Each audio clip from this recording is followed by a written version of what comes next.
Sous la frontière entre la France et la Suisse, une machine de 27 km de circonférence propulse des particules à une vitesse frôlant celle de la lumière.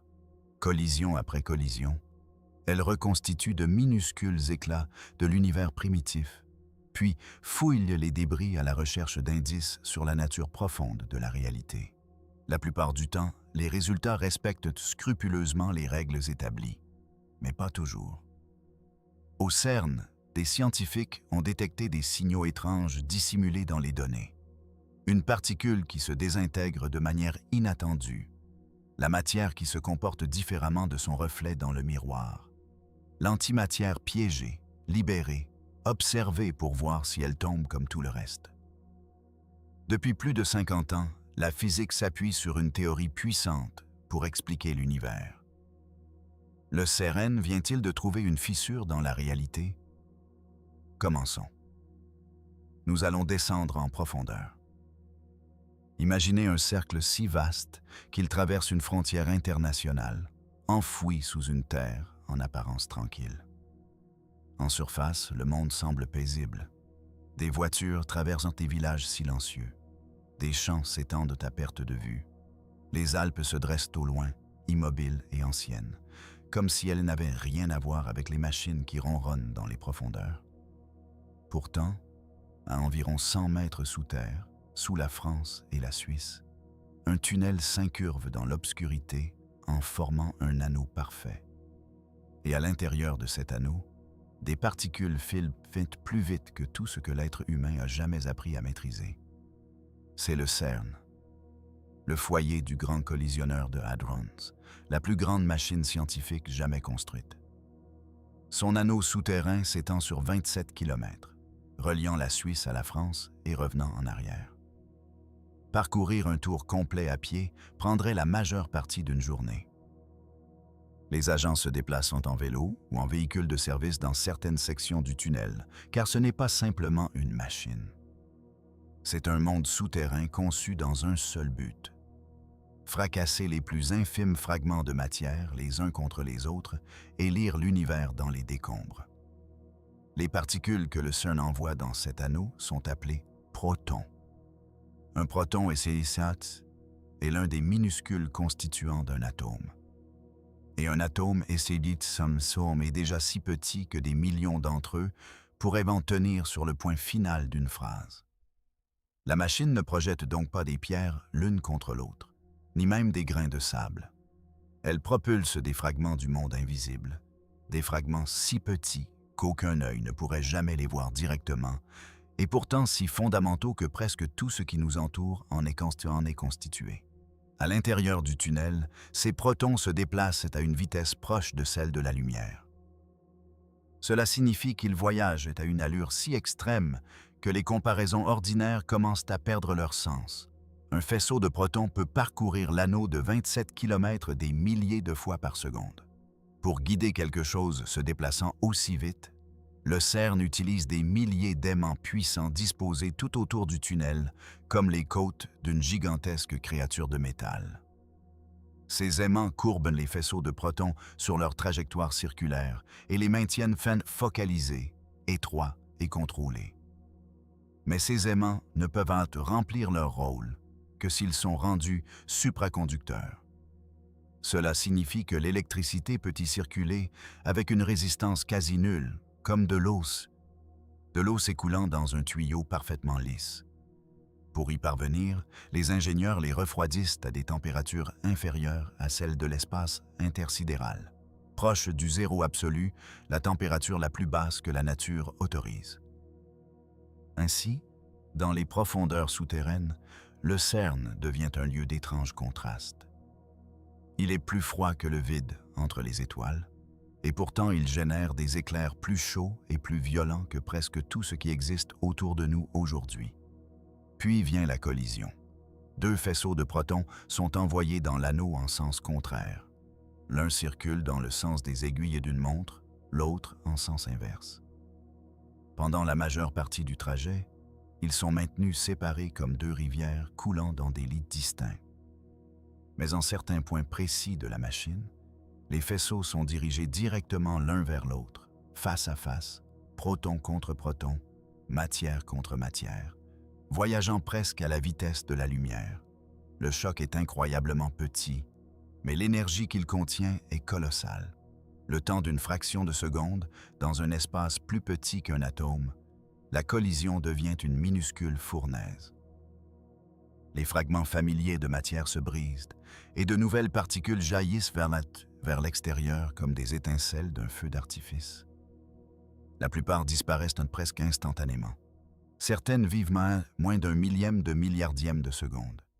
Elles naissent, parcourent une distance microscopique et s'évanouissent avant que la lumière n'ait pu traverser un grain de poussière. C'est pourquoi le CERN n'observe pas les particules comme on observe des oiseaux dans ce ciel. Il n'existe pas de petite caméra qui photographie un proton en train d'exploser. À la place, les scientifiques entourent les points de collision de détecteurs, d'énormes machines qui fonctionnent comme des caméras tridimensionnelles pour l'invisible. Ces détecteurs sont construits en couches, comme les cernes d'un arbre ou les murs d'une cathédrale enroulés autour d'un point unique. Lorsque des particules s'élancent vers l'extérieur après un choc, elles traversent ces couches et y laissent de minuscules signaux. Chaque signal est comme une empreinte dans la neige. Une seule empreinte ne révèle presque rien. Mais si l'on suit la piste, on peut apprendre d'où quelque chose venait, où il allait et à quelle vitesse il se déplaçait. Les détecteurs du CERN font la même chose. Ils recueillent les traces laissées par les particules, reconstruisent leur trajectoire, mesurent leur énergie et remontent dans le temps pour comprendre ce qui s'est passé lors de la collision. La particule elle-même a peut-être disparu, mais son ombre demeure. L'ampleur de tout cela est presque impossible à saisir. Des collisions se produisent des millions de fois par seconde. La machine produit plus d'informations qu'aucun être humain ne pourrait jamais lire, plus de données brutes que des ordinateurs ordinaires ne pourraient en stocker. Le CERN utilise donc des systèmes ultra rapides qui décident en une fraction infime de seconde quelles collisions valent la peine d'être conservées et lesquelles peuvent être abandonnées définitivement. La plupart des événements sont ordinaires. La plupart suivent les règles. Mais parmi eux, peut se cacher un choc rare qui pointe vers quelque chose de nouveau. C'est pour cela que le grand collisionneur de Hadrons a été construit, non pas simplement pour faire s'entrechoquer des particules, mais pour interroger la matière sur les secrets qu'elle garde. Chaque collision est comme ouvrir un livre pour un seul instant avant que les pages ne partent en flammes. Les scientifiques doivent lire les cendres. Ils cherchent des régularités, de l'énergie manquante, des particules qui se désintègrent de manière inhabituelle, de légères différences entre ce que fait l'univers et ce que les lois de la physique prévoient qu'il devrait faire. Et c'est là que l'histoire devient troublante. Depuis des décennies, les physiciens utilisent une théorie d'une réussite extraordinaire pour décrire les particules et les forces du monde microscopique. Elle s'appelle le modèle standard. Il prédit le comportement des particules avec une précision stupéfiante. Encore et encore, le CERN et d'autres expériences l'ont mis à l'épreuve. Et encore, il a résisté. C'est comme une carte qui a guidé les scientifiques à travers chaque vallée, chaque montagne et chaque océan connu du monde subatomique. Mais aucune carte n'est de territoire lui-même. Et les scientifiques savent déjà que cette carte est incomplète. Elle n'explique pas la matière noire, cette substance invisible qui semble peser plus que la matière ordinaire à l'échelle du cosmos. Elle n'intègre pas la gravité de la même façon qu'elle intègre les autres forces. Et elle n'explique pas pleinement pourquoi l'univers est composé principalement de matière au lieu d'être un vide lumineux. L'objectif n'est donc pas seulement de confirmer le livre des règles. L'objectif plus profond est de trouver l'endroit où il échoue pour la première fois. Cet échec n'arrivera peut-être pas sous la forme d'une grande explosion ou d'une toute nouvelle particule apparaissant clairement sur un écran. Il pourrait arriver comme un murmure, une particule se désintégrant sous un angle légèrement incorrect, la matière se comportant un peu différemment de l'antimatière, un événement rare se produisant juste assez souvent pour que les scientifiques se demandent si quelque chose d'invisible tire les ficelles dans l'ombre. C'est ce qui rend le CERN si puissant. Ce n'est pas seulement une machine de force. C'est une machine de patience. Elle répète le même acte impossible des milliards de fois, attendant que la nature commette une toute petite erreur ou révèle que ce qui ressemblait à une erreur est en réalité une loi plus profonde. Dans l'obscurité sous la frontière, chaque collision est une question. La plupart des réponses disent que les règles tiennent toujours, mais de temps en temps, les données semblent pencher dans une autre direction. Et dernièrement, certaines de ces réponses n'ont pas été aussi simples que les scientifiques s'y attendaient.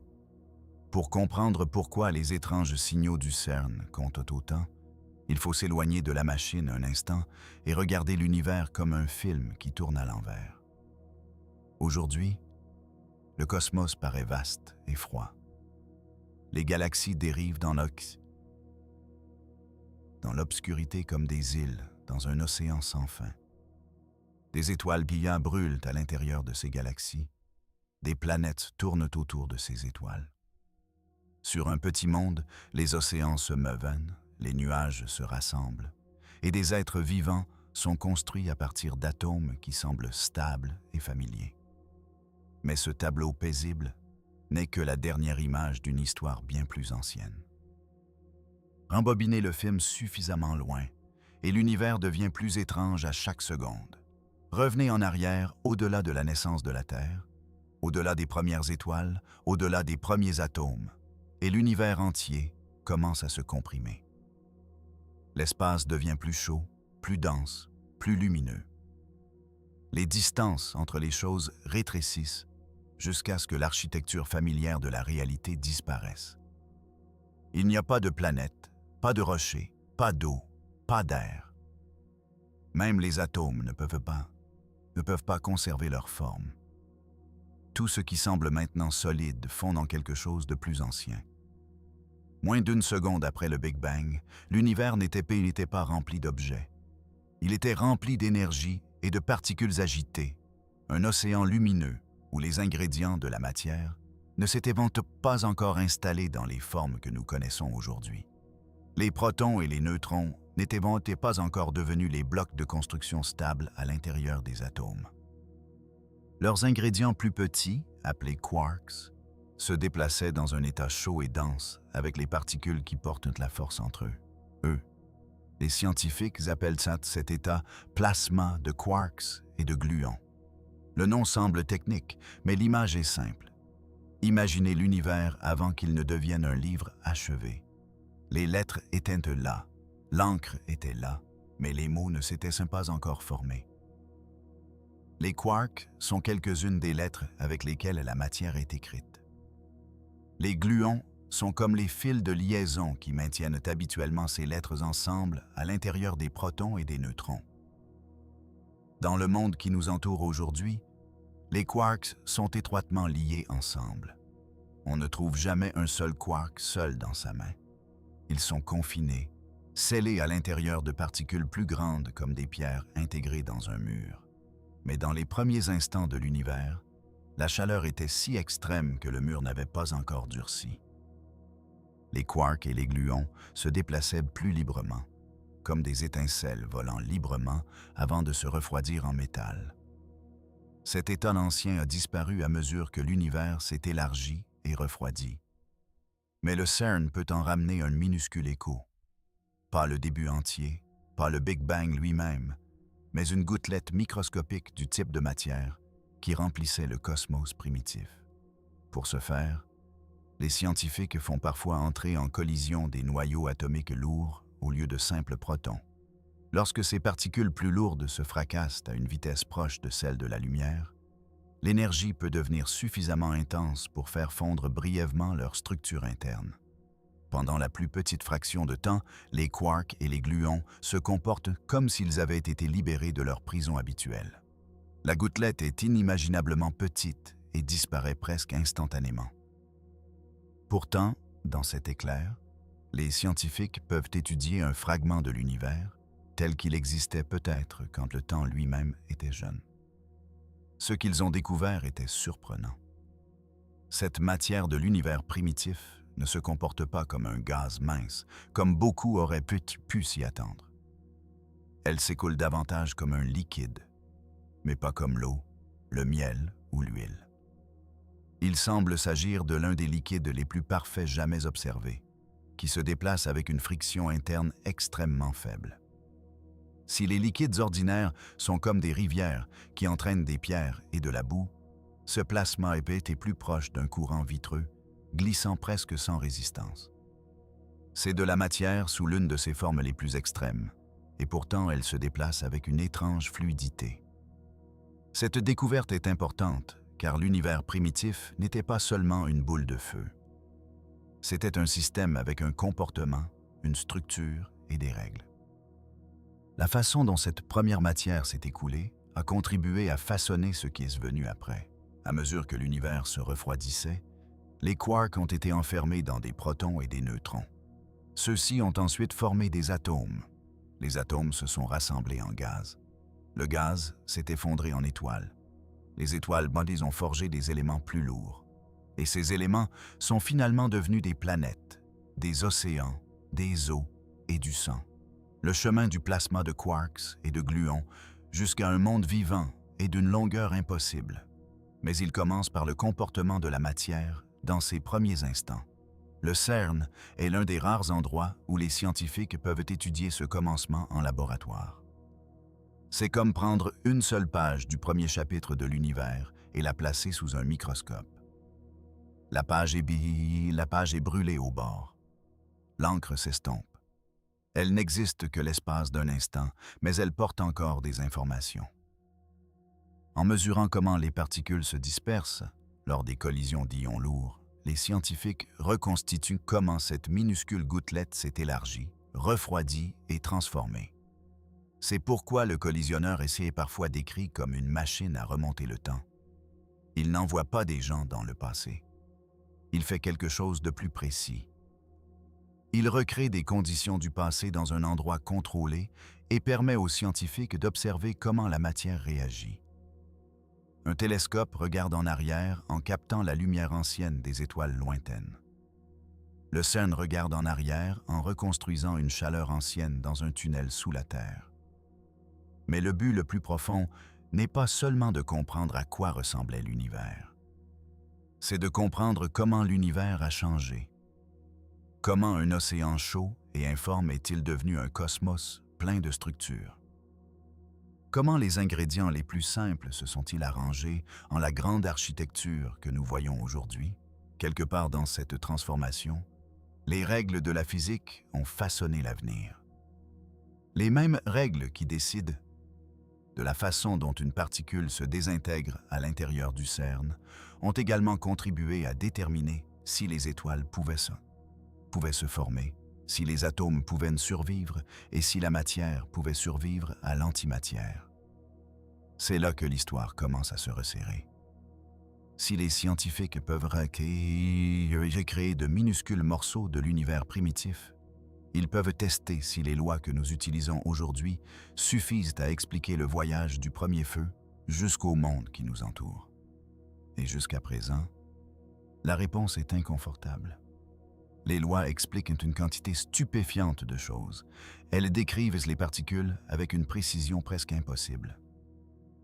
Elles ont prédit des découvertes avant que les machines ne soient assez puissantes pour les trouver. Elles sont assez solides pour sembler être le socle même de la réalité. Mais un socle peut encore cacher des fissures. L'univers primitif a laissé derrière lui des questions auxquelles les règles connues ne répondent pas entièrement.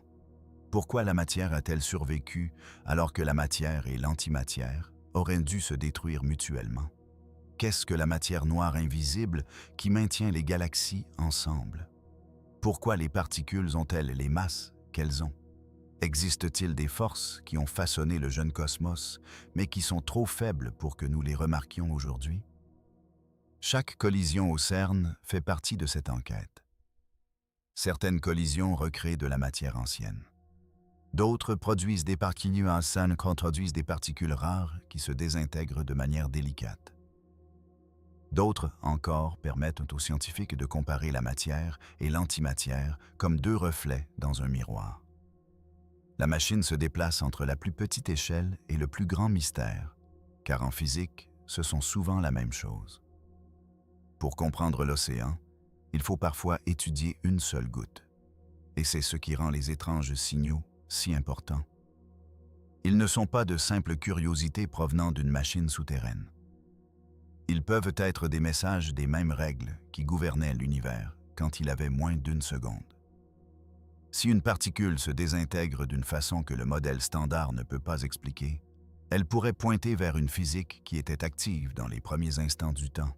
Si la matière et l'antimatière se comportent différemment, cela pourrait aider à expliquer pourquoi quelque chose existe. Le CERN ne fait pas que fracasser des particules ensemble. Il ouvre une fenêtre étroite sur l'obscurité la plus ancienne, cherchant le moment où l'univers a choisi son chemin. La plupart de ce qui apparaît dans cette fenêtre confirme ce que les scientifiques savent déjà. Mais de temps en temps, quelque chose bouge dans le coin du cadre. Quelque chose de petit, de tenace et d'inexpliqué. Et pour comprendre pourquoi cela compte, nous devons rencontrer le livre des règles. Tout mystère a besoin d'un livre des règles avant de pouvoir devenir un mystère. Si vous entrez dans une pièce et voyez un verre tomber d'une table, vous ne paniquez pas. La gravité attire les choses vers le bas. C'est la règle. Si vous jetez une pierre dans un lac, des rides se propagent vers vers l'extérieur. C'est la règle. L'univers peut paraître sauvage et sans fin. Mais sous le mouvement des étoiles, des atomes, de la lumière et de la matière, il y a des régularités qui se maintiennent avec une précision stupéfiante.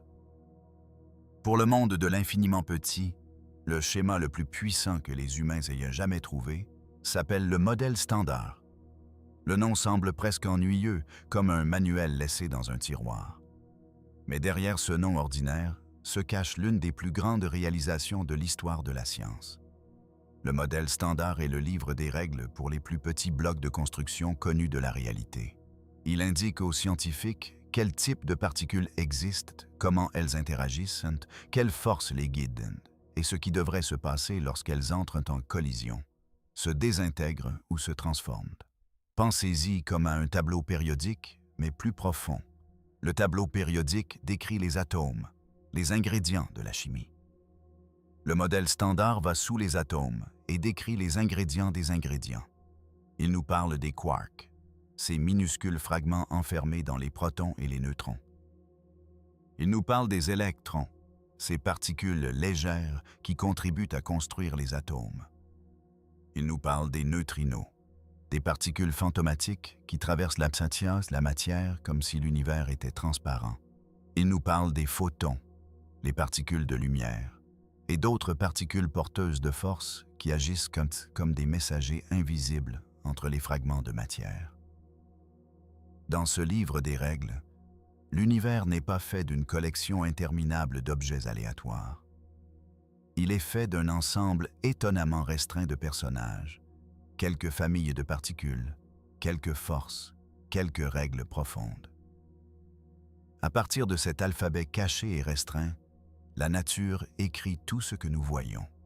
Des nuages d'hydrogène, des étoiles en feu, des montagnes de fer, des vagues océaniques, des mains humaines.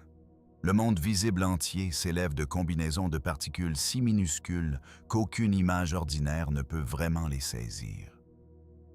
Ce qui rend le modèle standard si puissant, c'est non seulement qu'il organise ce que les scientifiques savent déjà. Il a prédit des choses avant que quiconque ne les ait vues. Encore et encore, les mathématiques ont pointé vers une particule qui devrait exister.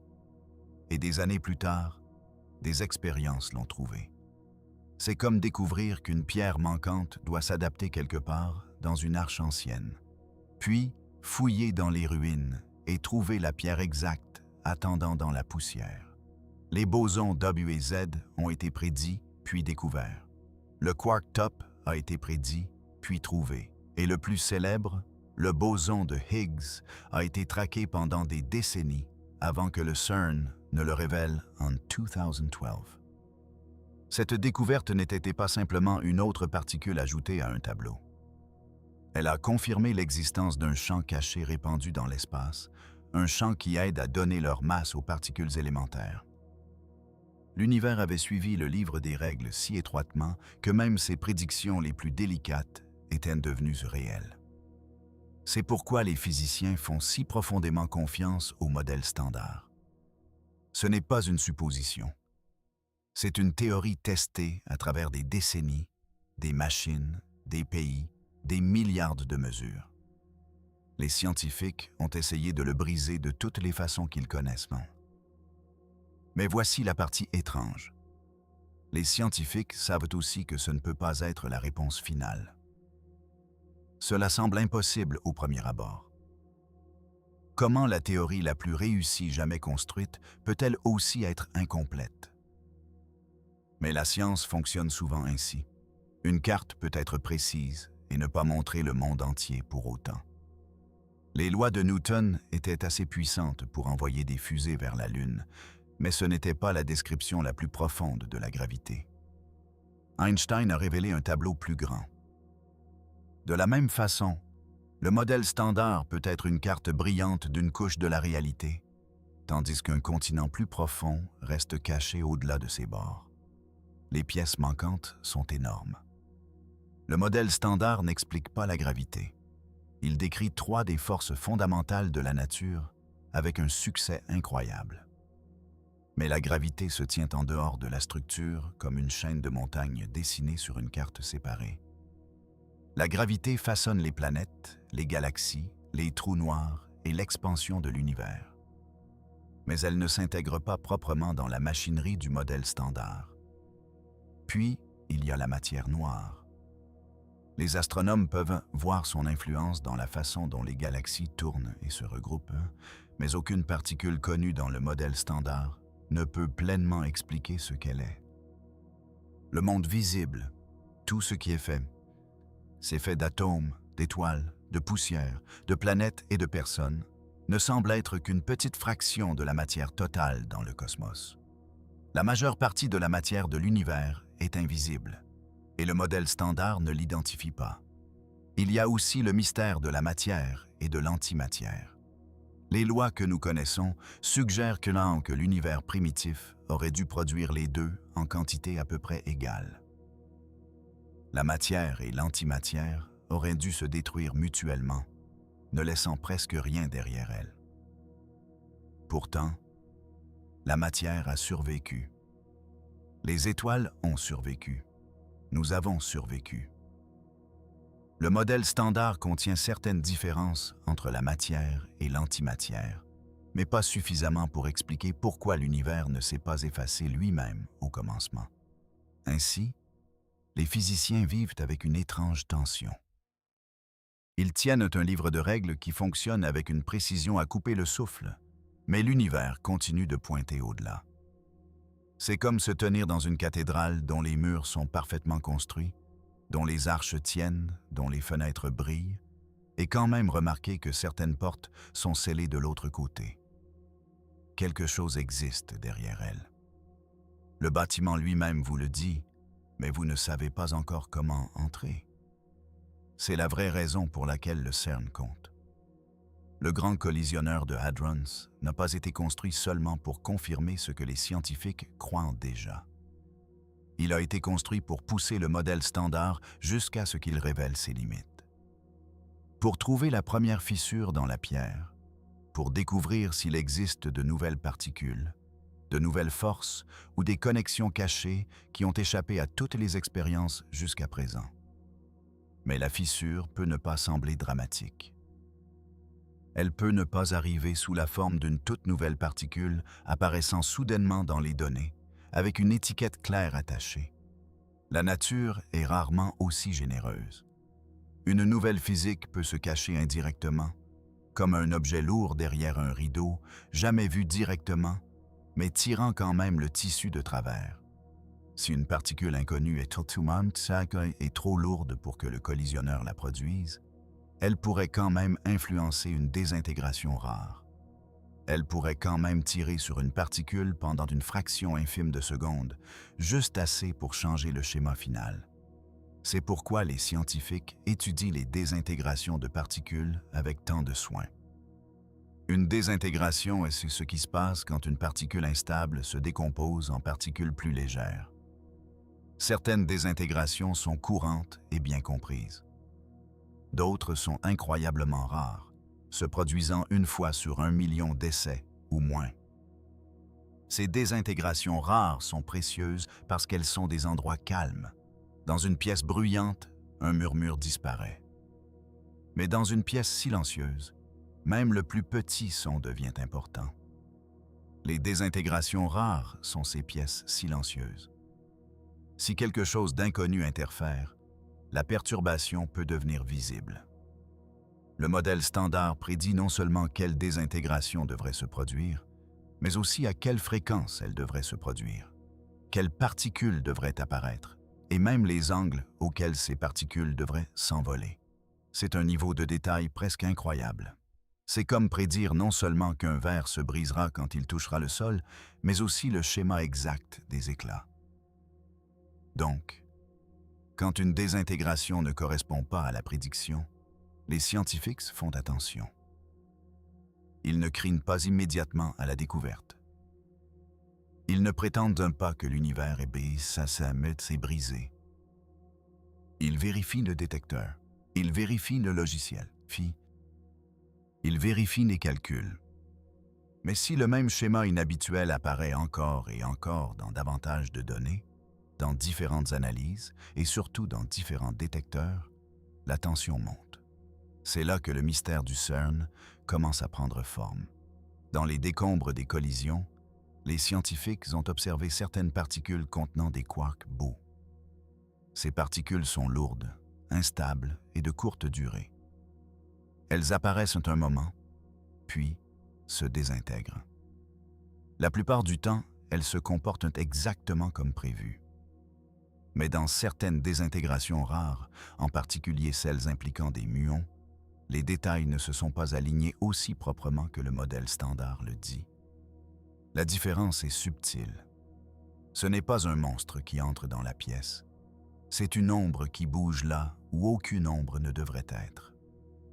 Un léger penchant dans les données, un angle étrange, un schéma qui continue à revenir au lieu de s'estomper. Et parce que le modèle standard a eu raison si souvent auparavant, même un petit désaccord devient puissant. Plus le livre des règles est solide, plus chaque exception compte.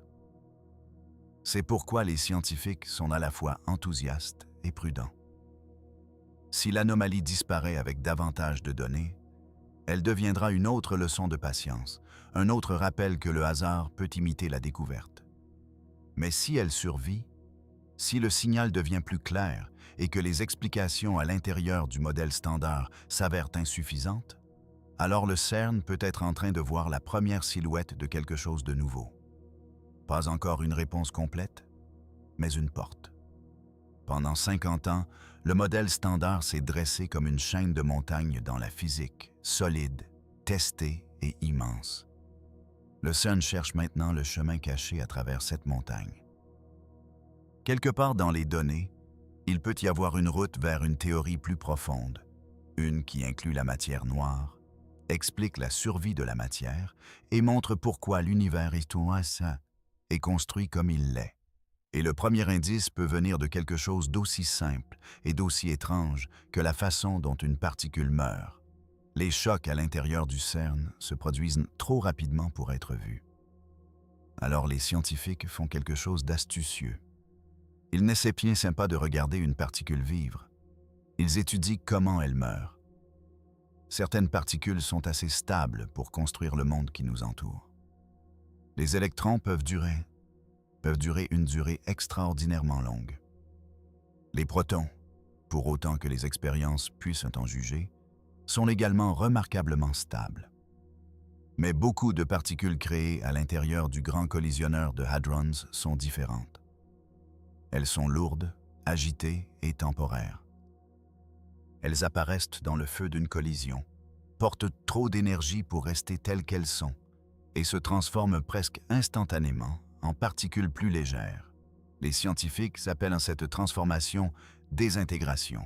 Le mot semble désigner quelque chose de lent, comme du bois pourrissant dans une forêt ou des feuilles se décomposant en sol. Mais la désintégration des particules n'est pas lente du tout. Certaines particules vivent moins d'un millième de milliardième de seconde. Elles existent sur une distance plus petite qu'une cellule humaine, parfois plus petite qu'un atome, puis elles disparaissent. Il n'y a aucun moyen de les attraper avec les sens ordinaires. Il n'y a aucun moyen de pointer une caméra et de les photographier comme des oiseaux en vol. Au moment où le détecteur remarque quoi que ce soit, la particule originale a déjà disparu, mais elle laisse des preuves derrière elle. Imaginez entendre un verre se briser dans une autre pièce. Vous ne voyez pas le verre tomber, et vous ne voyez pas le moment où il se brise. Mais quand vous entrez, le schéma des éclats sur le sol raconte une histoire. Certains morceaux sont grands, certains sont minuscules, certains ont volé loin, certains sont restés près de la table. À partir des décombres, vous pouvez reconstituer ce qui s'est passé. La physique des particules fonctionne de la même façon. La particule originale est disparue, mais les morceaux qu'elle est devenue se déplacent encore vers l'extérieur, portant des informations sur l'événement qui les a créés. C'est pourquoi les désintégrations sont si importantes. Elles ne sont pas des explosions aléatoires, elles suivent des règles. Une particule ne peut se décomposer que de certaines façons, et chaque voie possible a une probabilité. Certaines voies se produisent souvent, d'autres sont presque impossiblement rares. Le modèle standard prédit ces voies avec une précision stupéfiante. Il indique aux scientifiques ce qu'une particule est autorisée à devenir, à quelle fréquence elle devrait choisir une route plutôt qu'une autre, et dans de nombreux cas, quelle forme la pulvérisation finale de particules devrait prendre. Ainsi, chaque désintégration est un test. Si une particule se désintègre exactement comme prévu, le livre des règles tient. Si elle se désintègre d'une manière légèrement différente, les scientifiques commencent à demander pourquoi. Peut-être que la mesure est imparfaite.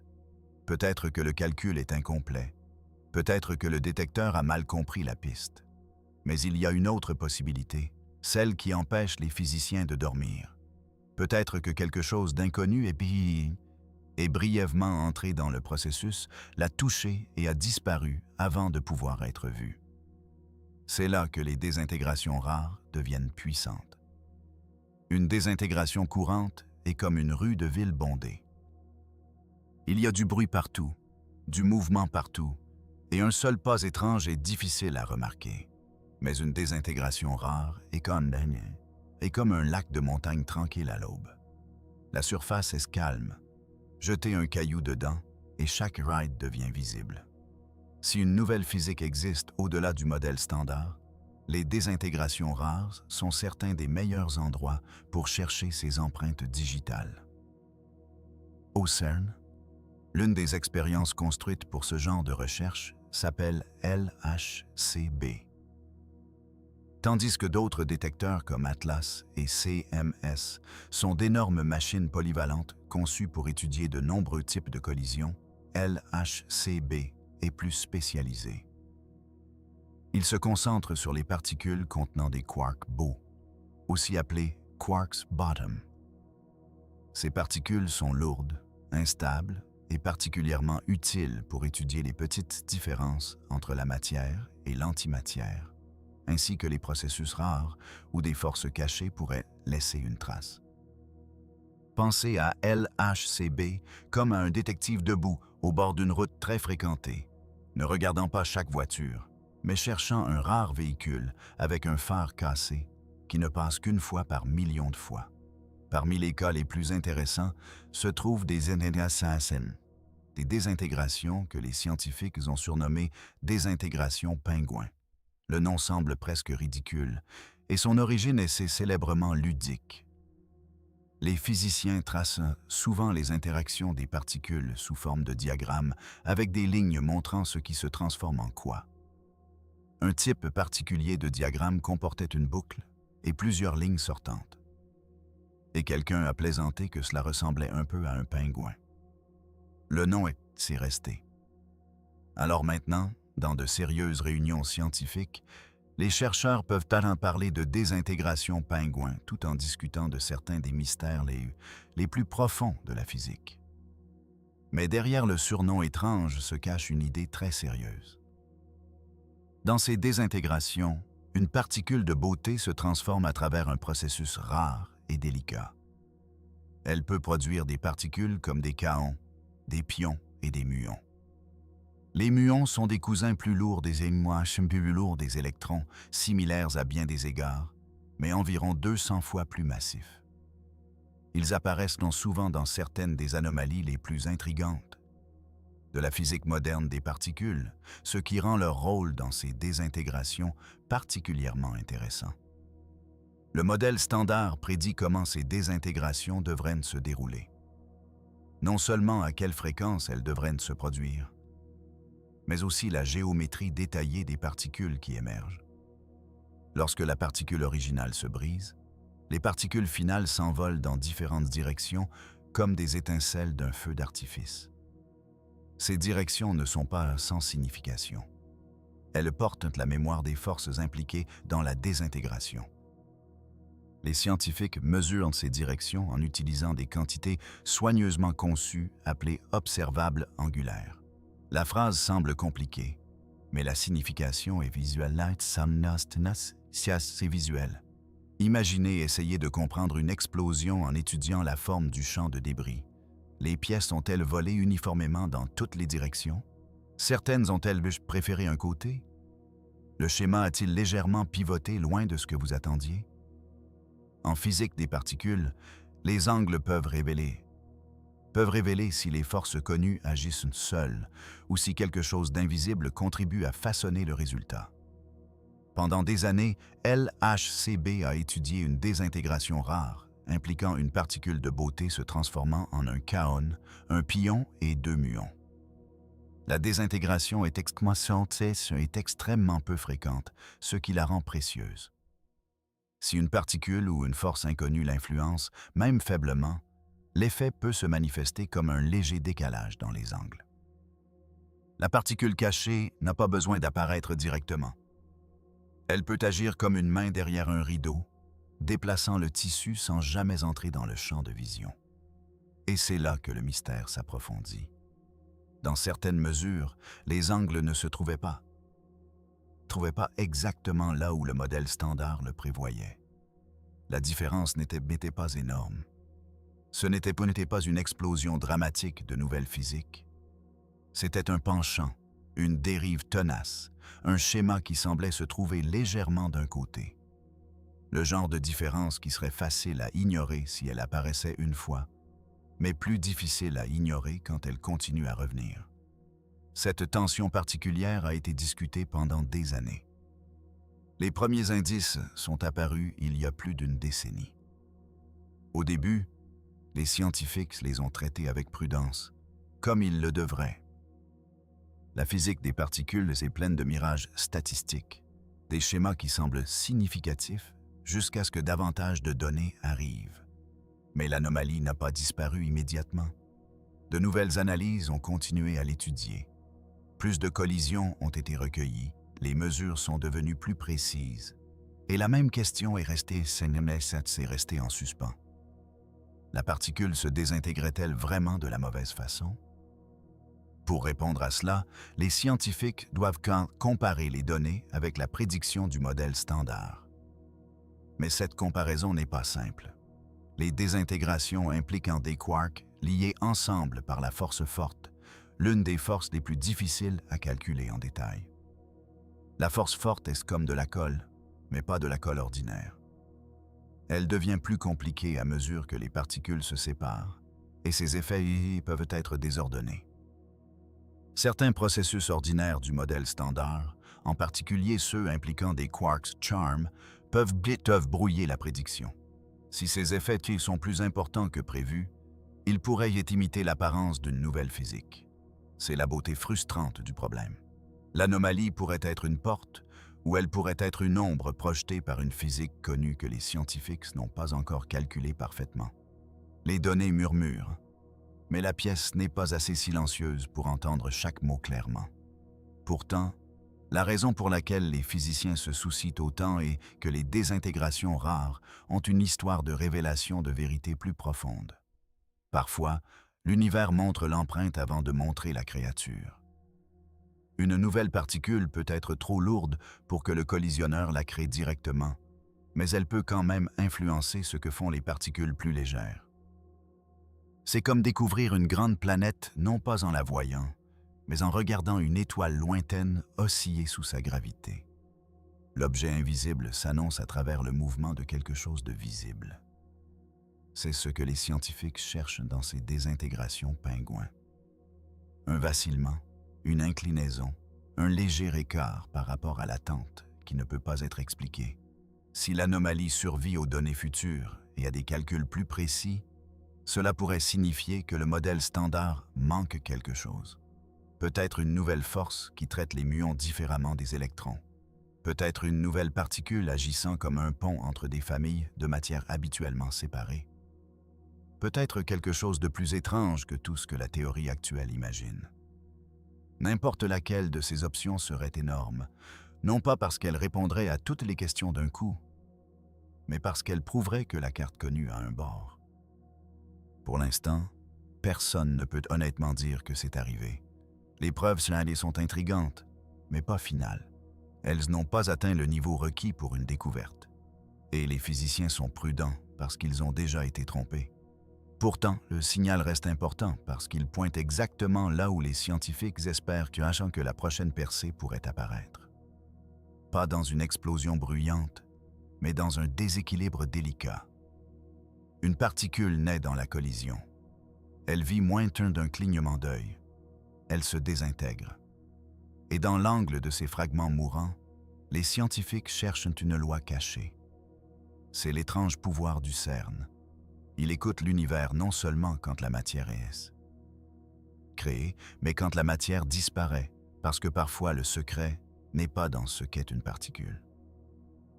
Parfois, le secret réside dans la façon dont elle meurt.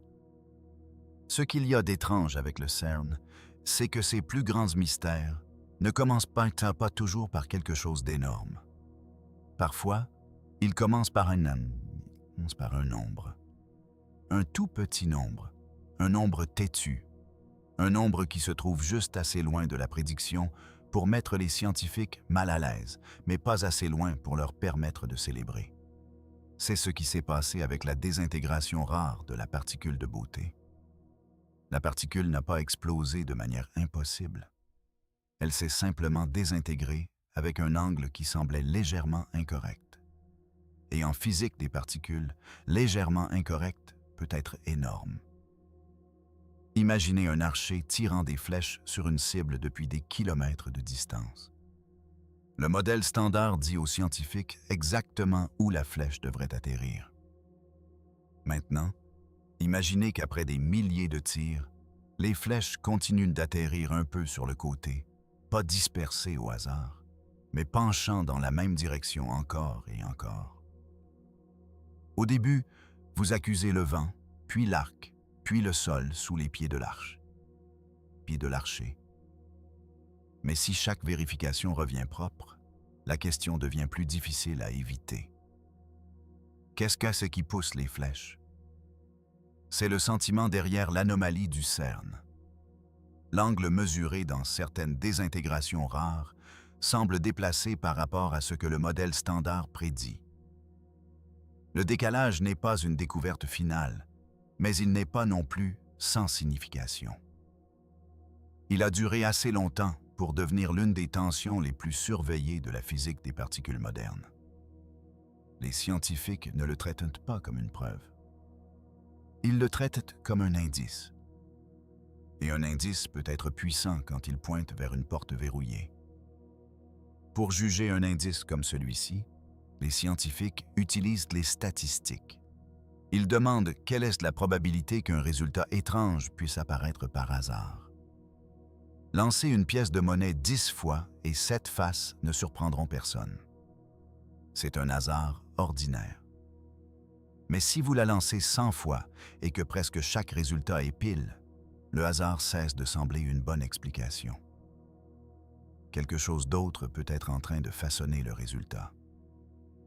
Les physiciens qui mesurent terminent cette suspicion avec un mot appelé sigma.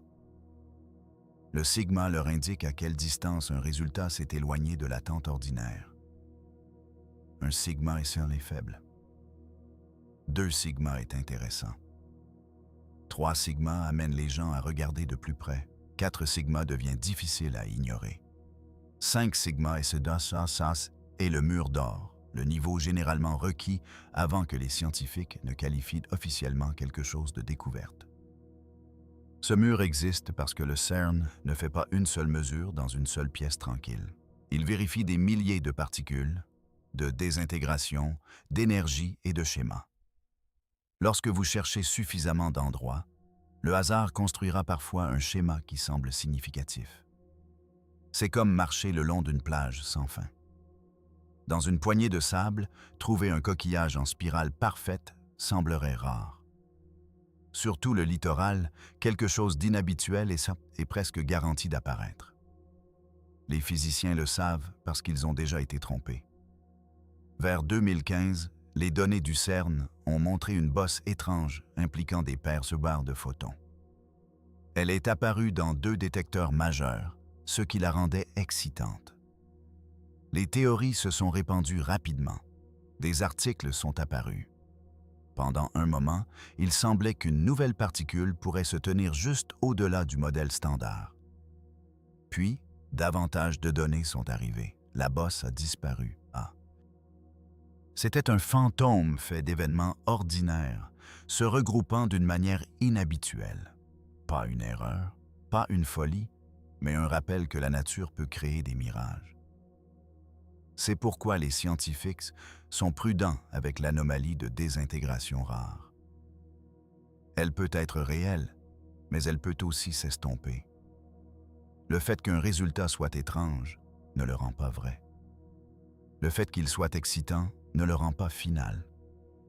Pourtant, ce mystère refuse de sembler ordinaire parce qu'il se connecte à un schéma plus large impliquant des particules de beauté, des désintégrations rares et des muons. Le muon est le cousin plus lourd de l'électron, environ 200 fois plus massif, et il continue d'apparaître près de certaines des tensions les plus intéressantes de la physique moderne. Dans le modèle standard, les électrons et les muons devraient se comporter presque de la même façon, à l'exception de leur masse différente. Et là, ils sont comme 2 versions du même instrument, jouant la même mélodie dans des tonalités différentes. Mais que se passerait-il si le muon entendait une note que l'électron n'entend pas? Si la nature traite les muons différemment d'une manière que le livre des règles ne permet pas, ce serait une fissure majeure dans le modèle standard. Cela pourrait signifier qu'une force cachée touche une famille de particules plus fortement qu'une autre. Cela pourrait signifier qu'une nouvelle particule agit comme un messager secret entre des parties de la matière qui étaient censées être séparées, comme un couloir caché reliant 2 ailes scellées du même bâtiment. La particule inconnue pourrait être trop lourde pour que le grand collisionneur de hadrons la crée directement, mais elle pourrait quand même influencer les désintégrations rares indirectement. Ce serait comme une main invisible atteignant brièvement dans une machine, poussant un engrenage et disparaissant avant que quiconque ne puisse la photographier. La machine tourne toujours, mais un cadran est légèrement décalé. Ce cadran est le Lymen Samimis et le schéma de désintégration. Pourtant, il y a aussi une possibilité plus ordinaire. Le modèle standard peut encore être correct, et le décalage apparent peut provenir de calculs extrêmement difficiles à effectuer. Les désintégrations de particules de beauté impliquent des quarks liés par la force forte, l'une des parties les plus difficiles de la physique à calculer. Ce n'est pas un simple fil tirant 2 objets ensemble. C'est plus comme un océan orageux plein de courants cachés. Un effet gênant implique des quarks charm. Ils peuvent brièvement influencer la désintégration d'une manière difficile à calculer proprement. Si cette influence est plus importante que prévu, elle pourrait imiter le signal d'une nouvelle physique. Le mystère pourrait être une ombre projetée par des particules connues, et non une porte vers des particules inconnues. Ainsi, la situation se balance sur le fil du rasoir. D'un côté, l'anomalie peut être une fissure dans le modèle standard. De l'autre, elle peut être un coin difficile du modèle standard lui-même mal compris. Les deux réponses comptent. Si c'est une nouvelle physique, cela pourrait ouvrir un chemin vers des forces et des particules que personne n'a jamais vues. Si c'est une physique connue mal comprise, les scientifiques affineront quand même leur compréhension de la façon dont la matière se comporte à son niveau le plus profond. C'est pourquoi les données suivantes comptent tant. Plus de collisions signifie plus de désintégrations rares. Plus de désintégrations rares signifie des schémas plus clairs. Un vrai signal devrait devenir plus fort à mesure que le tableau se précise, comme un littoral qui émerge du brouillard. Un faux signal devrait s'estomper comme un reflet qui disparaît quand l'eau se calme. C'est le drame lent de la vraie découverte. Ce n'est pas toujours un seul moment où quelqu'un crie que tout a changé. C'est plus souvent une longue ascension à travers l'incertitude. Une mesure apparaît. Elle survit. Elle est remise en question. Elle est répétée. Puis, elle se renforce en vérité ou se dissout en hasard. Pour l'instant, le modèle standard n'est pas tombé. Il se dresse toujours, massif et élégant comme un pont de pierre portant la physique à travers un demi-siècle. Mais sous ce pont, dans la rivière des données, quelque chose continue de troubler la surface. Les rides sont petites, la source s'est cachée, et chaque nouvelle collision envoie une autre vague à travers l'eau. Le mystère au CERN ne porte pas seulement sur une étrange désintégration. Il porte sur ce vers quoi cette désintégration pourrait pointer. Si l'anomalie de la particule de beauté rare survit au test futur, cela signifierait que quelque chose d'invisible atteint dans la machinerie la plus profonde de la matière. Pas bruyamment, pas comme une nouvelle planète apparaissant dans le ciel. Plutôt comme un courant caché sous l'océan, changeant la direction d'un navire avant que quiconque ne puisse voir l'eau bouger. C'est ce qui rend les désintégrations de particules rares si puissantes. Elles peuvent révéler des choses trop lourdes, trop faibles ou trop cachées pour que nos machines les créent directement. Une nouvelle particule peut ne jamais apparaître clairement dans le détecteur, mais elle pourrait quand même laisser une marque en déplaçant la façon dont se comportent les particules connues. Les scientifiques ne verraient pas la main elle-même. Ils verraient la porte bouger. Une possibilité est une nouvelle force de la nature. Nous connaissons déjà quelques forces qui façonnent la réalité. La gravité attire les planètes, les étoiles et les personnes. L'électromagnétisme nous donne la lumière, l'électricité et les aimants. La force forte lie les quarks à l'intérieur des protons et des neutrons. La force faible aide les particules à se transformer et à se désintégrer. Mais il peut exister une autre force, plus silencieuse que les autres, qui s'est cachée parce qu'elle ne murmure que dans des événements rares. Si une telle force existe, elle pourrait aider à expliquer pourquoi certaines particules semblent se comporter légèrement différemment de ce à quoi on s'attend. Elle pourrait toucher les muons plus fortement que les électrons ou influencer les désintégrations de quarks beaux d'une manière que le modèle standard ne permet pas. Ce serait révolutionnaire. Cela signifierait que l'univers a une autre couche d'architecture, une autre poutre invisible à l'intérieur du bâtiment, portant un poids dont nous ne savions pas qu'il existait. Une autre possibilité est un nouveau type de particules agissant comme un pont. Le modèle standard sépare les particules en familles, chacune avec son propre rôle. Les quarks construisent les construisent les protons et les neutrons. Les leptons comprennent les électrons, les muons et les neutrinos. Dans le livre des règles connues, ces familles interagissent de manière soigneusement limitée. Mais certaines théories imaginent une particule cachée qui pourrait les connecter plus directement, comme un passage secret entre deux ailes d'un palais que tout le monde pensait être scellé. Si ce pont caché existe, il pourrait apparaître d'abord non pas comme une particule visible, mais comme une légère distorsion dans une désintégration rare. La désintégration se produirait quand même. Les particules finales s'envoleraient quand même vers l'extérieur, mais les angles, les taux ou les schémas pourraient non se déplacer comme si le processus avait emprunté un passage dans un couloir caché. C'est pourquoi les scientifiques étudient ces détails avec une telle intensité. Une légère courbe dans le chemin d'une particule pourrait être l'ombre d'une porte vers une nouvelle physique. Mais l'histoire du CERN est plus grande que cette seule anomalie. La même machine a déjà changé la façon dont l'humanité comprend la réalité. Elle a confirmé le boson de Higgs, montrant qu'un champ invisible remplit l'espace et aide à donner leur masse aux particules. Cette découverte a expliqué pourquoi l'univers peut construire des choses solides, au lieu de rester un flou de lumière sans masse.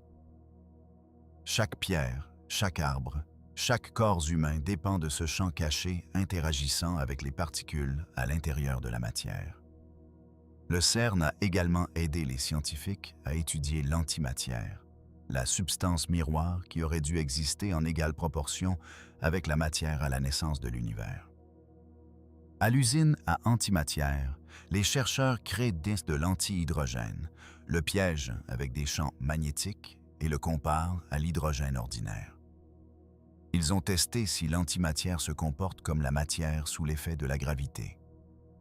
Et la réponse jusqu'à présent est d'une simplicité magnifique. Lorsqu'il est libéré, l'antihydrogène tombe vers le bas. Ce résultat peut sembler ordinaire, mais en science, l'ordinaire peut être profond. Pendant des décennies, certains se demandaient si l'antimatière pourrait tomber vers le haut, si la gravité pourrait traiter le monde miroir différemment. Si c'était le cas, cela aurait réécrit notre compréhension du cosmos. Au lieu de cela, l'antimatière est tombée comme tout le reste. Une possibilité sauvage a été rayée de la carte et le mystère central est resté. Si l'antimatière se comporte tellement comme la matière, pourquoi la matière a-t-elle survécu tandis que l'antimatière a presque disparu? C'est le rythme du CERN. Il ouvre des portes et parfois il les ferme. Les deux sont précieux. Une porte fermée dit aux scientifiques où ne pas chercher. Une porte ouverte révèle un couloir plus long. La recherche n'est pas une route droite de la question à la réponse. C'est plutôt comme explorer une vaste ville souterraine avec seulement une lanterne. Chaque mesure éclaire une arche, une chambre, un escalier, tandis que l'obscurité au-delà reste immense. Le public imagine souvent la découverte comme un seul moment dramatique. Un écran clignote. Un scientifique retient son souffle.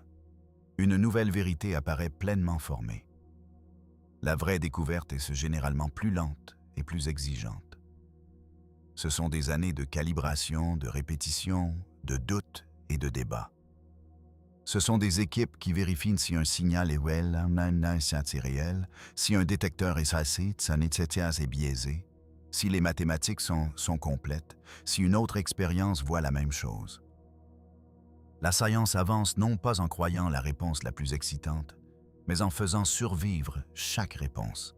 C'est cette discipline qui rend l'étrange signal du CERN important avant même qu'il ne devienne une découverte. Il montre exactement où la théorie connue est sous pression. Le modèle standard reste d'un succès stupéfiant, mais il ne peut pas tout expliquer. C'est une cathédrale avec des pièces manquantes. Une carte avec des océans vierges au bord. La matière noire et surtout ça est toujours inconnu. Le déséquilibre entre la matière et l'antimatière est toujours inexpliqué. La gravité se tient toujours en dehors du livre des règles des particules.